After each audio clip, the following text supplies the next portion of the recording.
Start. Hi my name is Hakeem Muhammad. അപ്പോൾ ഇന്നലായിരുന്നു ബ്രോഡ്കാമിൻ്റെ mock ഫെമിഗേഷൻ exam. അപ്പോൾ 54 ആൾ പങ്കെടുത്ത എക്സാമിൽ ഞാൻ പാസ്സായിട്ടുണ്ട്. 14 പേരാണ് ടോട്ടലി പാസ്സായിട്ടുള്ളത്. അപ്പോൾ ഇന്നത്തെ വീഡിയോയിൽ നമ്മൾ ഇവിടെ പരിശോധിക്കാൻ പോകുന്ന കാര്യങ്ങൾ പറഞ്ഞാൽ ബ്രോഡ് ക്യാമ്പിലുള്ള എക്സ്പീരിയൻസ് എന്താണ്, 1 വീക്ക് എക്സ്പീരിയൻസ് എന്താണ്, ആർക്ക് വേണ്ടിയാണ് ബ്രോഡ് ക്യാമ്പ് ഡിസൈൻ ചെയ്തിട്ടുള്ളത്, ഇതുപോലത്തെ 2-3 കാര്യങ്ങളാണ് നമ്മൾ ഈ വീഡിയോയിൽ ഇന്ന് ചെക്ക് ചെയ്യാൻ വേണ്ടി പോകുന്നത്. സോ വീഡിയോ മുഴുവനായിട്ടും വാച്ച് ചെയ്യാൻ എല്ലാവരും ശ്രമിക്കുക. അപ്പോൾ ഫസ്റ്റ് നമ്മൾ ചെക്ക് ചെയ്യാൻ പോകുന്നത് എൻ്റെ ഫെമിഗേഷൻ എക്സ്പീരിയൻസ് ആണ് ഞാൻ നിങ്ങളോട് ഷെയർ ചെയ്യാൻ പോകുന്നത്. അപ്പോൾ ഫെമിഗേഷൻ എങ്ങനെയാണ് നടക്കുന്നതെന്ന് വെച്ചാൽ ഫസ്റ്റ് വീക്കിൽ ഒരു മോക്ക് ടെസ്റ്റ് ഉണ്ടാവും, അത് കഴിഞ്ഞിട്ട് ഒരു ഫൈനൽ എക്സാം ഉണ്ടാവും. ഇപ്പോൾ ഇത് രണ്ടും ഫെയിലായി കഴിഞ്ഞാൽ അവർക്ക് ഒരു വട്ടം കൂടി അറ്റംപ്റ്റ് നടത്താം. ടോട്ടൽ 4 തവണയാണ് ഫെമിഗേഷൻ അറ്റൻഡ് ചെയ്യാൻ ഇപ്പോൾ ബ്രോഡ് ക്യാമ്പിൽ അവസരമുള്ളത്. അപ്പോൾ ഞാൻ ഫസ്റ്റ് അറ്റൻഡ് തന്നെ ഫസ്റ്റ് വീക്ക് കഴിഞ്ഞ് മോക്ക് ഫെമിഗേഷൻ തന്നെ ഞാൻ പാസ്സായിട്ടുണ്ട്. അപ്പോൾ അവിടുത്തെ എങ്ങനെയാണ് ആ ഫെമിഗേഷൻ എക്സാം എന്നുള്ളതാണ് ജസ്റ്റ് ഒന്ന് നമ്മൾ നോക്കാൻ പോകുന്നത്. അപ്പോൾ ഫസ്റ്റിലത്തെ ഒരു 1 അവർ, അതായത് 1 അവർ ഫസ്റ്റ് കോഡിങ് സെഷനാണ്, കോഡിങ് എക്സാമാണ് ഉണ്ടാവുക. അതിൽ പാറ്റേണും അറേയും ഉണ്ടാവും. അപ്പോൾ നമുക്ക് ഫസ്റ്റ് പാറ്റേണിൽ എന്താണ് കാര്യങ്ങളെന്ന് ചെക്ക് ചെയ്യാം. പാറ്റേണിൽ എനിക്ക് ഇന്നലെ വന്ന ക്വസ്റ്റ്യൻ വെച്ചാൽ N മാതിരിയുള്ള സ്റ്റാർ പാറ്റേൺ ആയിരുന്നു എനിക്ക് വന്നത്.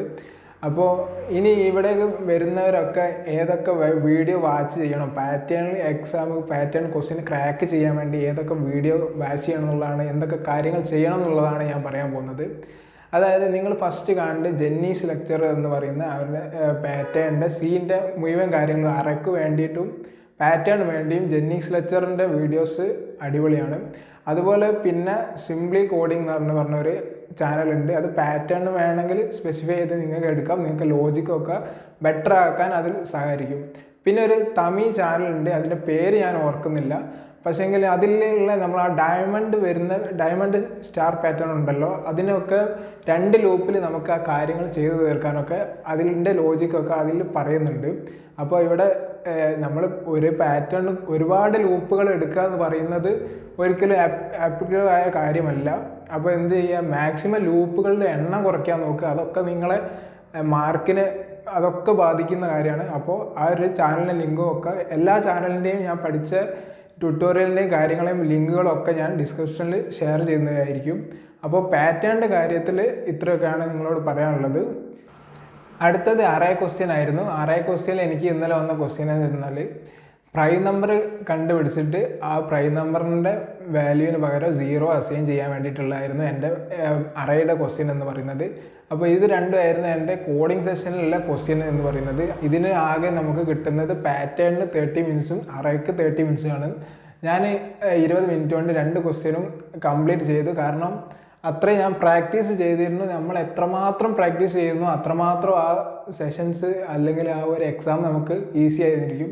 അപ്പം നിങ്ങൾ ഈ അറേയും പാറ്റേണും ഒക്കെ ക്രാക്ക് ചെയ്യാൻ വേണ്ടി നിങ്ങൾ ചെയ്യേണ്ട കാര്യങ്ങൾ എന്ന് പറഞ്ഞാൽ നിങ്ങൾ അറേ ക്വസ്റ്റ്യൻസ് ഓരോ ക്വസ്റ്റ്യൻസ് എടുക്കുക, അത് നമ്മൾ പേപ്പറിൽ വർക്കൗട്ട് ചെയ്യുക. ഒരു കാരണവശാലും കമ്പൈലർ യൂസ് ചെയ്യരുത്.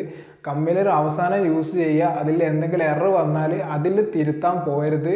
അത് വീണ്ടും പേപ്പറിൽ തന്നെ ലൂപ്പിൻ്റെ ഒപ്പരം നമ്മൾ റണ്ണ് ചെയ്താൽ, നമ്മൾ അതിൽ കൂടെ തന്നെ റണ്ണ് ചെയ്താൽ മാത്രമേ നമുക്ക് ആ ലോജിക്ക് മനസ്സിലാവുകയുള്ളൂ. ഫസ്റ്റ് നമ്മളെ എടുക്കുന്ന ആ എഫേർട്ട് അത് തീർച്ചയായിട്ടും വാല്യൂ ഉള്ള കാര്യമായിരിക്കും. അപ്പോൾ അതിൽ നിങ്ങൾ കോംപ്രമൈസ് ചെയ്യാതിരിക്കുക. അപ്പോൾ അറേയും പാറ്റേണും 1 മണിക്കൂറിലാണ് നമുക്ക് ടോട്ടൽ ടൈം കിട്ടുക. അപ്പോൾ വർക്ക് ചെയ്താൽ മതി. നമുക്ക് ഞാൻ പറഞ്ഞില്ലേ, ഞാനൊരു +2 ബാക്ക്ഗ്രൗണ്ട് വെച്ച് ഞാൻ വരികയാണ്. ഞാൻ ഡിഗ്രി ഒന്നുമില്ല, ഞാൻ +2 ബാക്ക്ഗ്രൗണ്ടിൽ നിന്നാണ് വരുന്നത്. പക്ഷേ ക്രാക്ക് ചെയ്യാൻ പറ്റും. നമ്മൾ എത്രമാത്രം എഫേർട്ട് എടുക്കുന്നു എന്നുള്ളതാണ് അവിടെ മാറ്ററായിട്ട് വരുന്നത്. അപ്പോൾ മാക്സിമം എഫേർട്ട് എടുക്കുക. നിങ്ങൾക്കും ക്രാക്ക് ചെയ്യാൻ പറ്റാവുന്ന ക്വസ്റ്റ്യനും കാര്യങ്ങളേ ഉള്ളൂ ഈ കോഡിംഗ് സെഷനിൽ നിങ്ങളോട് ചോദിക്കുന്നത്. അടുത്തത് വരുന്നത് ഊപ്സ് റൗണ്ടാണ്. ഊപ്സ് റൗണ്ട് ഒരു വൈവോ സെക്ഷനാണ്.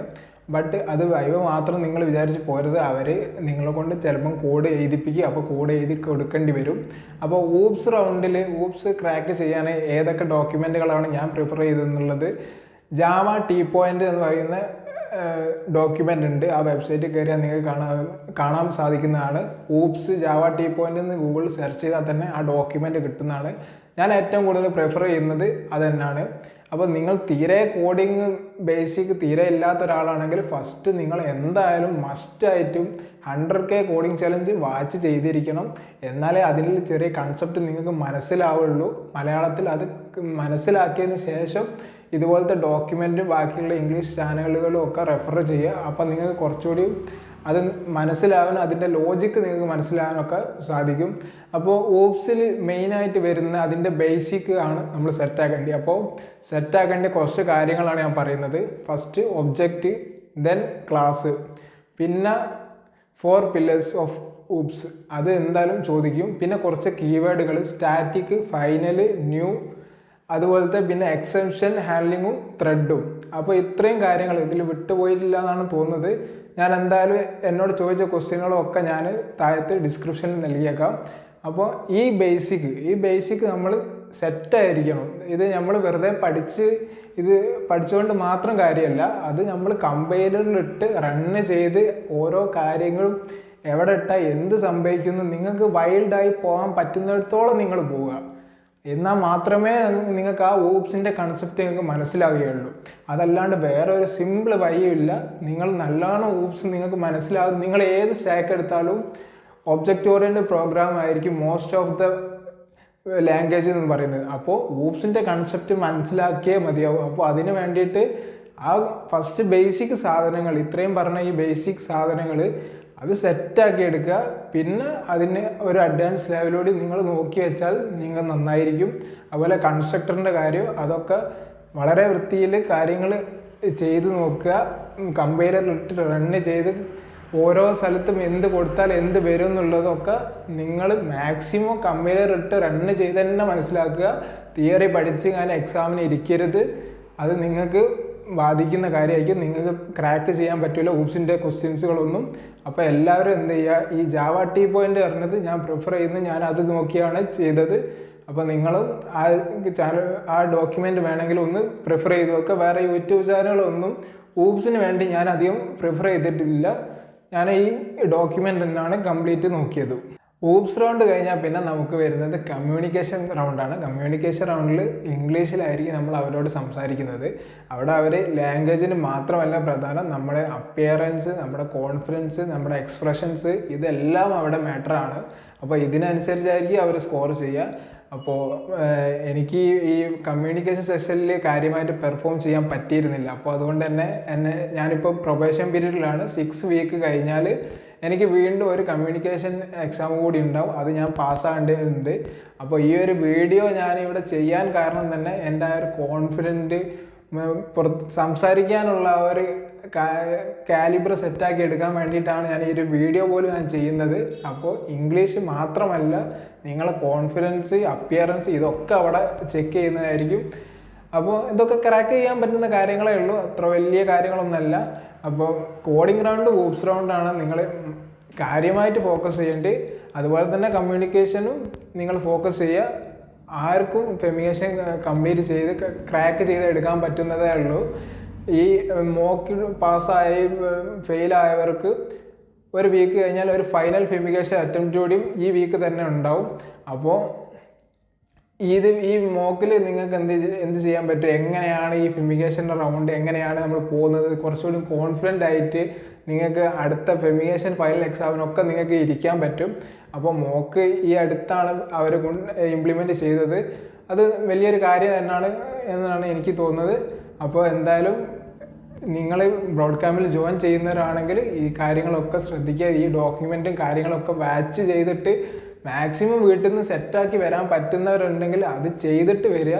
ഇവിടെ എത്തിയിട്ട് സെറ്റാക്കാമെന്ന് വിചാരിക്കരുത്. കുറച്ച് ടൈമേ ഉണ്ടാവും. ഒരാഴ്ച എന്ന് പറഞ്ഞതൊന്നും വലിയ ടൈമായിട്ടുണ്ടാവില്ല, നിങ്ങൾക്ക് സെറ്റാക്കാൻ പറ്റാതെ വരും. അപ്പോൾ അതുകൊണ്ട് എല്ലാവരും മാക്സിമം പാറ്റേണും അറിയുമെങ്കിലും വീട്ടിൽ നിന്ന് സെറ്റാക്കി ഇവിടേക്ക് വരിക. ഈ ഒരു ഇതിൽ ഒന്ന് ആഡ് ഓൺ ചെയ്യാനുള്ളത്, ഞാനിവിടെ ബ്രോഡ്കാമിന് അഡ്മിഷൻ എടുക്കുന്നേരം റൂം ഫൈൻഡ് ചെയ്യാൻ വേണ്ടിയിട്ട് കുറച്ച് സ്ട്രഗിൾ ചെയ്തിരുന്നു. അപ്പോൾ അതിലേക്കൊരു കാര്യം ചേർക്കാൻ വേണ്ടിയിട്ട് ഞാൻ എടുത്ത പി ജിനെ പറ്റിയുള്ള ഒരു എക്സ്പീരിയൻസ് ഷെയർ ചെയ്ത് തരാൻ വേണ്ടിയിട്ടാണ്. നിങ്ങൾ വേണ്ടിയവർക്ക് സജസ്റ്റ് ചെയ്ത് നോക്കാം.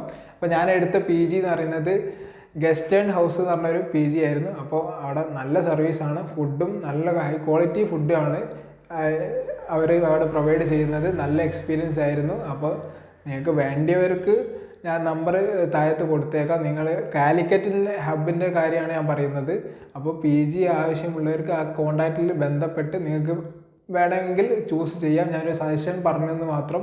കാരണം ഞാൻ ഇവിടെ ജോയിൻ ചെയ്യുന്നേരം പലരോടും ചോദിച്ചതിനും അവരാരും ഒരു സജഷൻസ് ഒന്നും എനിക്ക് ആരടുത്തൊന്നും കിട്ടിയിട്ടില്ല. അപ്പോൾ അതുകൊണ്ട് ഞാൻ ചൂസ് ചെയ്ത PGയെ പറ്റി എൻ്റെ ഒരു എക്സ്പീരിയൻസ് ഷെയർ ചെയ്തത് മാത്രം.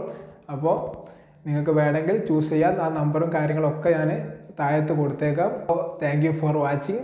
ഇനിയിപ്പോൾ ഞാനിതാ ജസ്റ്റ് 1 വീക്ക് കഴിഞ്ഞിട്ടേ ഉള്ളൂ. ഇനി 28 വീക്ക് എൻ്റെ മുന്നിലുണ്ട്. എവിടെ എത്തിയിട്ടില്ല എന്ന് എനിക്കറിയാം. അപ്പോൾ അതിലുള്ള ഓരോ വീക്ക് കഴിയുന്നേരവും അവിടുത്തെ ഓരോ എക്സ്പീരിയൻസ് ആയിട്ട് നമുക്ക് വീണ്ടും കാണാം. എന്തായാലും എല്ലാവരും ചാനൽ സബ്സ്ക്രൈബ് ചെയ്യുക. നിങ്ങളുടെ അഭിപ്രായങ്ങൾ താഴെ രേഖപ്പെടുത്തുക.